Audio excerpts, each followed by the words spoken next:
ఈ గుడితో నాకు చాలా సంబంధం ఉంది. ఏంటా సంబంధం?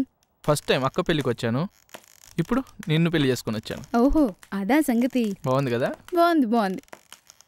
నిజానికి ఈ గుడి కట్టి 300 సంవత్సరాల పైనే అయి ఉంటుంది. ప్రతి సంవత్సరం ఇక్కడున్న ఊర్లన్నీ కలిసి ఇక్కడ జాతరని చాలా ఘనంగా చేస్తారు. చాలా బాగుంటుందేమో కదా? అవును, ఈ సంవత్సరం జాతర ఎప్పుడు జరుగుతుంది? ప్రతి సంవత్సరం దసరా తర్వాత వస్తుంది. ఆ టైంలో జనాలతో కిటకిలాడుతూ బాగానే ఉంటుంది. తర్వాతే పట్టించుకునే వాళ్ళు ఎవరు లేరు. ఎవరైనా పట్టించుకుంటే బాగుంటుంది. ఒకటి చెప్పనా, గుడికి ఏదో ఒకటి చేయాలని నాకు ఉంది. ఏంటి? నేను అనుకునే అని జరిగితే ఈ గుడిని డెవలప్ చేయాలని ఉంది. మనకు అలాంటి అవకాశం వస్తే తప్పకుండా చేద్దాం. ఓకే, నేను ఒకసారి గుడంతా తిరిగిరానా? వెళ్ళి చూడు. అలాగే.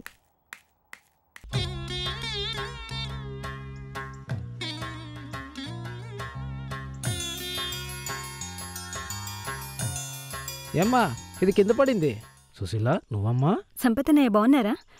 మీ ఫోన్కి ట్రై చేస్తుంటే నాట్ రీచబుల్ వస్తుంది. చిన్న పనుండి పక్క ఊరికి వెళ్ళాను. ఏమైనా ఇంపార్టెంట్ పనా? రేపు ఊరికి వెళ్తున్నావు, మీకు మాట చెప్దామని కాల్ చేశాను. ఓ అలాగా.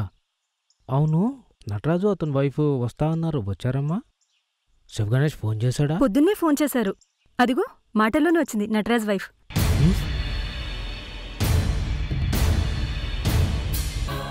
ఏంటండి అలా చూస్తున్నారు? సంపత్ అన్నయ్య మా పెళ్లికి రాలేదమ్మా, నిన్ను మొదటిసారిగా చూస్తున్నాడు. అన్నయ్య అన్నయ్య అన్నయ్య వెళ్ళొస్తాము.